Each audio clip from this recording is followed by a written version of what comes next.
اور کئی جگہوں پر انہوں نے مختلف پلانٹس لگائے ہیں بجلی کے کہ جو پانی سے بنے، پان بجلی سے بنے.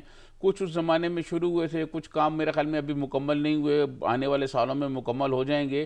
تو یہ ایک تسلسل ہے. اب پرائم منسٹر عمران خان نے بھی کہا ہے تو بالکل ٹھیک ہے، یہ ایک اچھی بات ہے، یہ بنانے چاہیے. چھوٹے ڈیم تو بہت ضروری ہیں، بڑے ڈیم جو ہیں ان پر بہت ٹائم لگتا ہے، بہت سرمایہ کاری ہوتی ہے اس پر.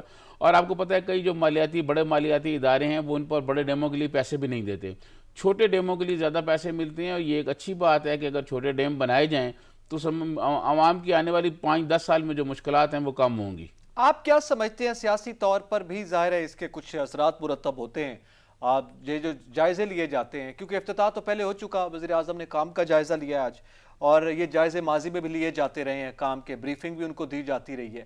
یہ اس کے ظاہر ایک سیاسی امپیکٹ ہوتا ہے، آپ بہت بہتر جانتے ہیں اس معاملے کو. میرا سوال یہ ہے کہ یہ کے الیکٹرک کا معاملہ ہوا، میں نے ابتدا میں بھی بٹوین دی لائنز آپ سے جو پوچھنے کی کوشش کی تھی، اب واضح انداز میں سوال کر دیتا ہوں کہ کے الیکٹرک کے معاملے کے بعد وزیر اعظم نے فوری طور پر دیامر بھاشا ڈیم کا دورہ کر لیا. نہیں دیکھیں، یہ دو علیحدہ ایشوز ہیں. کے الیکٹرک جو کمپنی ہے، صرف کے الیکٹرک نہیں، پورے ملک میں لوڈ شیڈنگ کا شور ہے. میں آپ کو عرض کروں کہ وہ جو کے الیکٹرک کمپنی ہے اس کی جب نجکاری کی گئی تو مجھے یاد ہے کہ میاں رضا ربانی اور پیپلز پارٹی کے بہت سارے لوگ اس وقت اپوزیشن میں تھے، جناب مشرف کا زمانہ تھا. تو وہ یہ ایم کیو ایم والے جو آج کیمپ لگا رہے ہیں، کل انہوں نے دھرنا بھی کیا، یہ اس وقت منسٹر تھے، یہ ساتھ تھے. تو یہ عمر ایوب وغیرہ صاحب ان کے منسٹر تھے. تو انہوں نے اس وقت پیپلز پارٹی نے احتجاج کیا تھا کہ اس کو نہ بیچا جائے، اگر اس کو بیچیں گے تو عوام بہت مشکلات کا شکار ہو جائیں گے.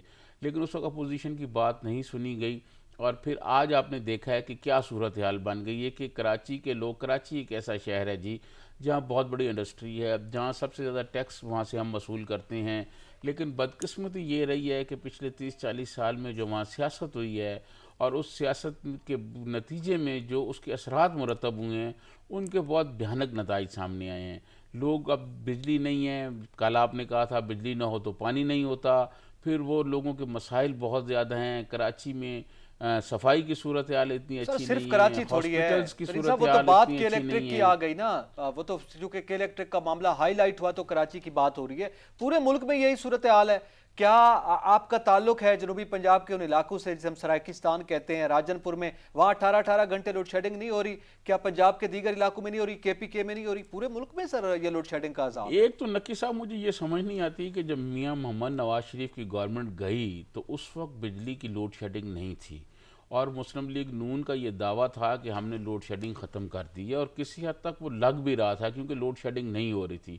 پھر نہ جانے یہ کیا ہوا کہ جیسے یہ گورنمنٹ آئی اور اس کے بعد یہ لوڈ شیڈنگ شروع ہو گئی. پھر پرائم منسٹر نے یہ کہا کہ جی آئی پی پیز کے ساتھ مہنگے معاہدے ہوئے ہیں، ہم اس کی انکوائری کریں گے. وہ کون سی انکوائری ہوئی؟ کہاں گئی وہ انکوائری؟ تو کوئی یہ حکومت جو ہے، میں سمجھتا ہوں کہ یہ مسائل حل کرنے کی بجائے مسائل زیادہ پیدا کر رہی ہے. اس حکومت سے مسائل حل نہیں ہو رہے. مسائل حل کرنے کے لیے ایک انقلابی پالیسی کی ضرورت ہے، انقلابی پالیسی بنانے کی ضرورت ہے. آخر کیا وجہ ہے کہ نواز شریف صاحب کے زمانے میں تو بجلی مل رہی تھی لوگوں کو، اب لوگوں کو بجلی نہیں مل رہی؟ جیسے آپ نے ذکر کیا جنوبی پنجاب کا، سرائکی ایریے کا، وہاں بہت زیادہ لوڈ شیڈنگ ہے. لوگ فون کر کے ہمیں بتاتے ہیں کہ جی اتنی لوڈ شیڈنگ ہو رہی ہے. اس کی کیا وجہ ہے؟ اس پر ایک انکوائری ہونی چاہیے. لیکن انکوائری ایسے نہیں ہونی چاہیے جیسے پرائم منسٹر عمران خان نے چینی کے معاملے پر انکوائری کرائی. چینی کی جب رپورٹ آئی تو کہا گیا جی دیکھیں جی شوگر سکینڈل آ گیا ہے، ہم نے انکوائری کرائی، ہم حکومت میں ہیں، ہم یہ کر دیں گے. آج بھی آپ یقین مانیں کہ 85 روپے کلو لوگوں کو چینی مل رہی ہے، اور اس سے زیادہ مہنگی مل رہی، اس سے کم نہیں مل رہی. آپ بتائیں اس رپورٹ کا، وہ جو رپورٹ آئی ہے اس رپورٹ سے عام آدمی کو جو بدین میں بیٹھا ہوا ہے، جو راجن پور میں بیٹھا ہوا ہے، جو ملتان میں، جو ڈیرہ غازی خان میں، ایون اسلام آباد میں، ان کو کیا فائدہ ہوا؟ اس رپورٹ سے کس کے خلاف کارروائی ہوئی؟ صرف ایک رپورٹ آ گئی ہے، لوگ اسی طرح پھر رہے ہیں. تمام جو طاقتور لوگ ہیں شوگر مافیا میں موجود ہیں، ان کو کیا ہوا؟ جہانگیر ترین صاحب تو اپنی فیملی کو لے کے لندن ہی چلے گئے ہیں. تو میں یہ سمجھتا ہوں کہ اب جمع خرچ جو ہے نا، زبانی جمع خرچ نہیں ہونا چاہیے، کوئی عملی ایکشن ہونا چاہیے. گندم کی صورتحال آپ دیکھ لیں کہ گندم یہ زرعی ملک ہے، گندم کی پیداوار والا ملک ہے. گندم کی پیداوار جو ہے وہ مارکیٹ میں آ رہی تھی، گندم جو ہے مارکیٹ میں آ رہی تھی، اور یہاں مارکیٹ میں پورے کا پورا آٹا مہنگا ہو گیا. اب مارکیٹ میں گندم شارٹ ہوتی جا رہی ہے. آج بھی سندھ کی جانب سے یہ الزام لگایا گیا ہے کہ جی پنجاب جو ہے وہ ذخیرہ اندوزی کر رہا ہے یا اسمگلنگ کر رہا ہے، اور سندھ سے اب لوگ جو ہیں ارد گرد کے جو صوبے ہیں سندھ کے ساتھ جو لگتے ہیں وہ وہاں اسمگلنگ ہو کے جا رہی ہے، تو سندھ میں بحران پیدا ہو سکتا ہے۔ یہ ساری چیزیں کنٹرول کرنا وفاقی حکومت کا کام ہے، پالیسیاں بنانا وفاقی حکومت کا کام ہے، لیکن بدقسمتی سے وفاقی حکومت کے جو وزراء ہیں وہ صرف اپوزیشن سے محاذ آرائی، اپوزیشن کو پکڑنے، اپوزیشن کو گالیاں دینے اور اپوزیشن کی تنقید کرنے پہ لگے ہوئے ہیں۔ میں سمجھتا ہوں کہ عوام کے لیے، عوام بہت مشکلات کا شکار ہے، عوام بہت پریشان ہے، روزگار کی وجہ سے لوگ ترین پریشان صاحب، ہیں، آپ نے مہنگائی کی گندم وجہ کی سے پریشان ہیں۔ گندم کی بڑی اچھی آپ نے بات کی ہے، گندم پہ بھی بات کر لیتے ہیں۔ جیسے ابھی آپ نے یہ حوالہ دیا ہے کہ سندھ کے، ابھی آپ نے ایک حوالہ دیا کہ وہاں پہ ان کے نواحی علاقوں میں یا دیگر صوبوں میں اسمگلنگ ہو رہی ہے اور اس پہ جو ہے وہ کنٹرول کیا جائے۔ میں یہ جاننا چاہتا ہوں، کیا یہ صوبائی سطح پہ نہیں ہے کہ وہاں پہ یہ کنٹرول کیا جائے، اور وہاں پہ صوبائی حکومت کا کام نہیں ہے یہ؟